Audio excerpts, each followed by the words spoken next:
She was a maid, quiet, hardworking, invisible to most. But one morning everything changed. The billionaire she served accused her of stealing something priceless. In an instant her name was dragged through headlines, her dignity stripped away, her world collapsing under the weight of lies. She had no lawyer, no power, no voice, only truth. But truth alone rarely wins against wealth, and when the billionaire's young son walked into that courtroom, what he revealed silenced the entire room. What could a child possibly know that toppled an empire built on lies?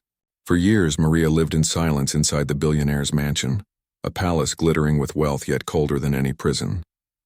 Every dawn, she polished marble floors that reflected lives she could never touch.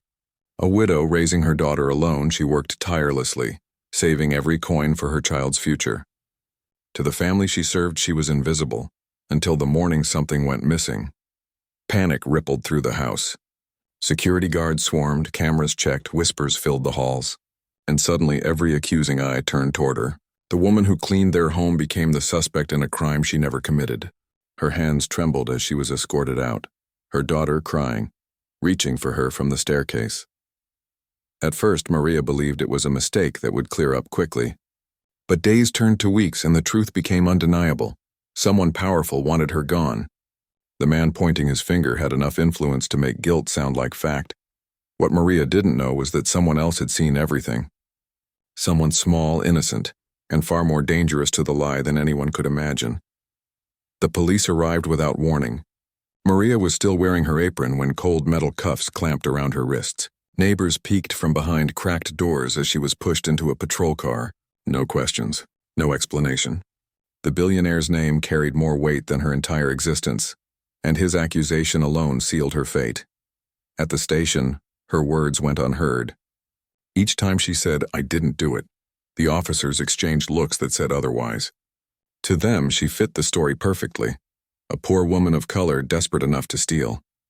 The verdict, though unwritten, was already decided. Her life unraveled overnight. She lost her job, her home, and the fragile trust of those who once smiled at her. Even the legal aid office refused to take her case.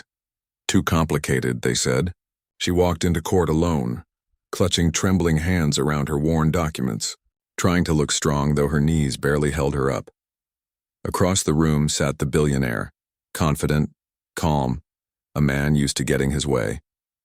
His lawyers smirked, whispering as they presented evidence, footage of Maria near his office, statements from staff who claimed she acted strangely. None of it proved anything, but in that courtroom, proof mattered less than power.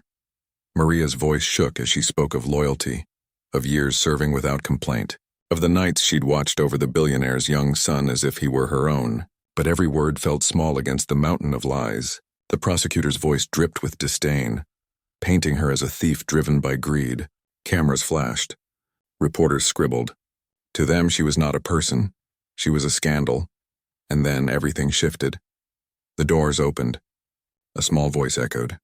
The billionaire's son, no more than 8, stood there clutching something tightly in his hand. The same child Maria had comforted during storms now walked straight into the storm himself. The courtroom froze. Even the billionaire's smirk vanished. The boy stepped forward, nervous but determined. "I need to say something," he whispered to the bailiff, holding up a small USB drive. The judge frowned, confused, but nodded. "Let him speak." Gasps rippled through the courtroom as the boy approached the bench. The billionaire tensed, his jaw tightening. The cameras zoomed in. Maria's heart hammered so loud she thought everyone could hear it. With trembling fingers, the boy handed over the USB. He explained that he had copied footage from the mansion's security cameras, footage his father's team had deleted. When the video played, the truth cracked through the silence like thunder. The screen showed the billionaire himself, sneaking into his office late at night, then the next morning, slipping a small box into Maria's cleaning cart. The courtroom erupted. The billionaire shouted, claiming it was fake, but the timestamps didn't lie. The evidence was clear. His own son had exposed him. Maria covered her mouth as tears streamed down her face. Weeks of humiliation and pain crashed over her in one unbearable wave. For the first time, she saw belief flicker in the judge's eyes.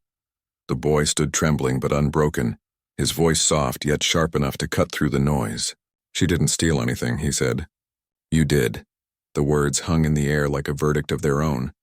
The room fell dead silent. Years of silence shattered in a single breath.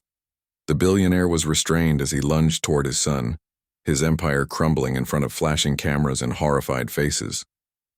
Reporters shouted, flashes lit the air, and for the first time Maria stood tall.